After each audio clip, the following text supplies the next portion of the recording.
Good afternoon, and we are back Thursday the 12th of September, looking at the NSC, but more importantly looking at Africa. What is the outlook for Africa? What is the outlook for Kenya in spite of what is happening at a global level? US and China trade wars, or what we have recently learned, technology wars. What does this mean for Africa? For once, this time around, Africa is actually in a much stronger space. Earlier in the decades, or 10, 20 years ago, any time there was a slowdown in the global economy, you'd expect a one-year lag effect and you would feel the same slowdown in Africa, and that was not positive. But this time around, looks like the macroeconomic outlook is actually much better. Today, we attended the Africa Summit, a summit that was hosted by the Standard Chartered Bank of Kenya, to actually enumerate the investment opportunity for the African continent in spite of what is happening at a global level. We had two takeouts from this particular conference. Firstly, Dr. Mukhisa Kituyi, he is the Secretary General of Unctad. He highlighted the opportunity with regards to the digital economy. Now, for your reference, the anticipated output with regards to digital content, which is measured through the IP protocol, the internet protocol, and how much of that is consumed per second, it's envisaged that in the year 2023, the consumption will be about 150,000 gigabytes consumption per second. Now, this in isolation doesn't look like a big number, but today we are currently at about 43,000 gigabytes of consumption per second. So you can see about tripling effect by the year 2023. Africa has leapfrogged the opportunity in technology, the number of phones, smartphones especially, and the use of financial technology to actually enhance access to finance, whether it's mobile lending or mobile savings. And this is important for an economy that is actually dominated by SMEs that are driving economic growth. We take a shot, we actually present Dr. Mukhisa Kituyi's pronouncements with regards to the digital economy and what investment opportunities this portends for Africa. The Internet Protocol of Traffic, the main measure for data movement globally, is the best indicator of what is happening with digitalization. And in this report we show that in the year 2000, globally, the IP traffic was 200 gigabytes per second.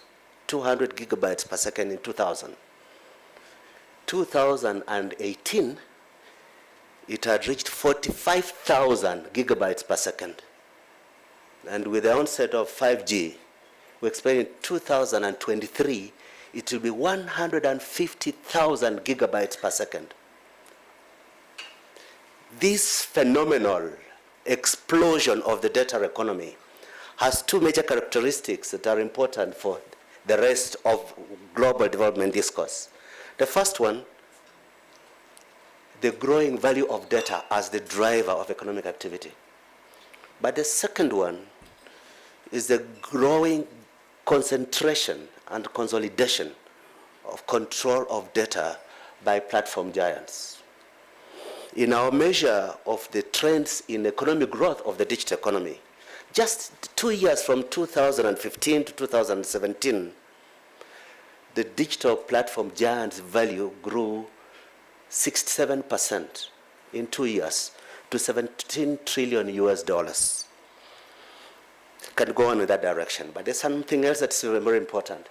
While the rest has been of the world is consumed by the technology wars, and I like specifically to call them technology wars, not trade wars.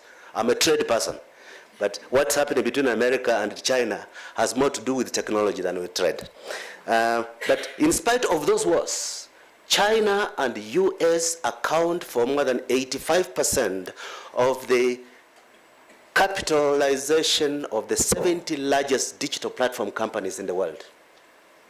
And even among those, just a handful, 7 of them, account for 2/3 of all the digital value of the largest platform companies in the world. Third after US and China, South Korea at 3.8%. South Korea is larger than Europe combined, which is at 3.6%. Africa at 1.2%, Latin America at 0.2%. When we did this report, India was accounting for 0.7%. But then just after I went to press, Walmart purchased the largest Indian player and wiped out India's significance in this top 70 platform. So a phenomenal expansion not only of the digitalization, but also the platformization of data is a phenomenon that impacts very, very greatly in the discourse. For the development community, what it means is this. One, all of us are voluntarily surrendering our private data, our raw data, personal information, our business models and business information, our national statistics, for free. The digital giants not only convert this into digital data, but they monetize it without any reward going back to the source. There is no sharing in the benefit of what we give for free. So the international discourse is going to be, how do we address this question? The best way to address the same question is, how do we explain the fact that 90% of the digital platform companies' tax is paid to the US government? So eventually, it goes beyond the abilities of national jurisdictions. We are all in this. It's going to be phenomenal. It's going to reshape discourse. It's going to reshape how we structure regulation, how we structure cooperation across borders, balancing between policy space at home and regional cooperation, international cooperation for fair taxation. I will not say much more about the digital economy report. Earlier this year, in the city of Barbados, I launched globally the World Investment Report 2019.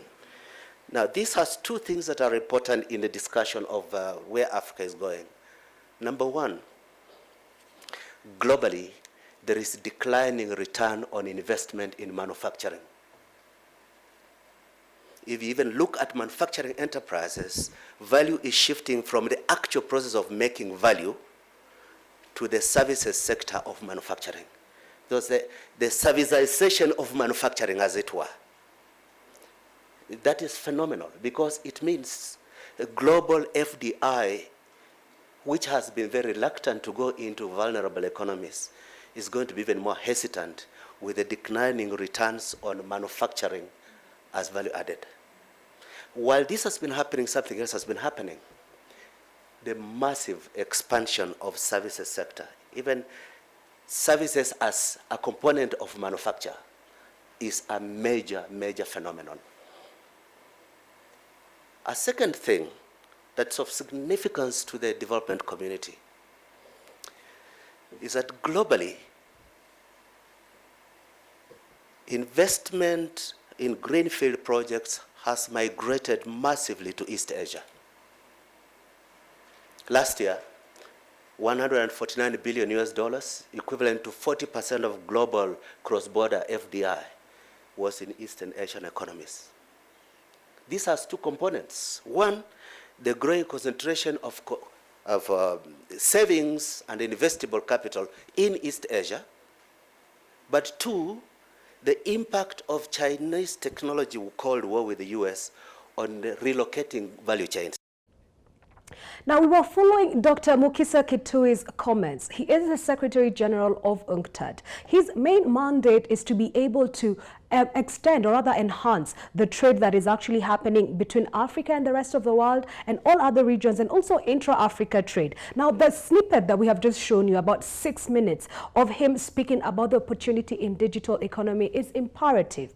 Today, Kenya and actually other African countries are depending largely on the mobile phones and the mobile economy with regards to the Kadogo economy. How do you tap and connect a cash-rich continent to opportunities on the other side of the world using the mobile phone? This is important. When you talk about data and data usability, when we look at the Nairobi Securities Exchange, plainly, that means Safaricom. The opportunity has not yet been touched. Today, is there an opportunity for you to actually buy the stock? It seems there's likely an opportunity for that.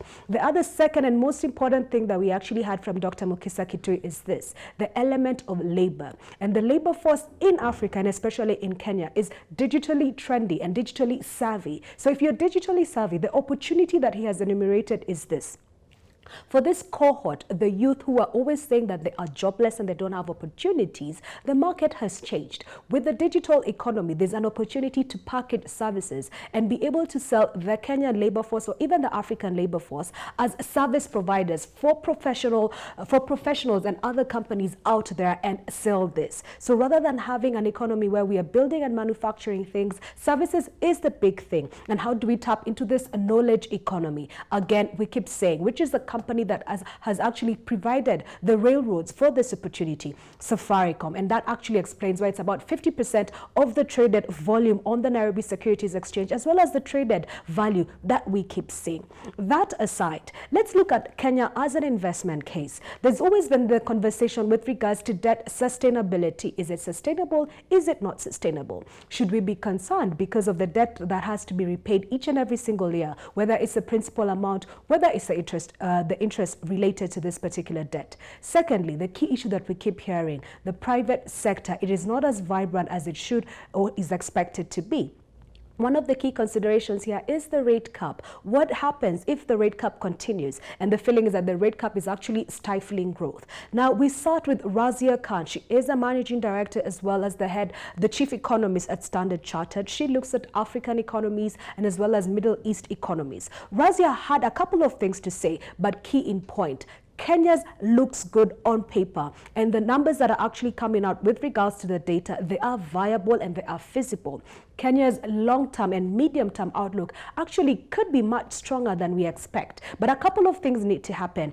Economic reform. What is happening with regards to fiscal consolidation? In other words, government needs to consume much less with regards to its wage bill and its recurrent expenditure. And secondly, the private sector now needs to take the opportunity, or rather the space that the government was occupying. Prior, the government had been spending a lot on the SGR and on roads, but now we need to see the private sector building into this opportunity. When we merge what Razia Khan is saying on one end and what Dr. Mukhisa Kituyi is saying on another end, there is the opportunity for this economy to leverage on technology, on data, fixed data, what Safaricom is doing, what Telkom is doing, what Airtel is doing, to be able to create a service culture that is vibrant, can be exported to the rest of the world, and thereby sustain economic growth. That said, we keep coming back to the NSC.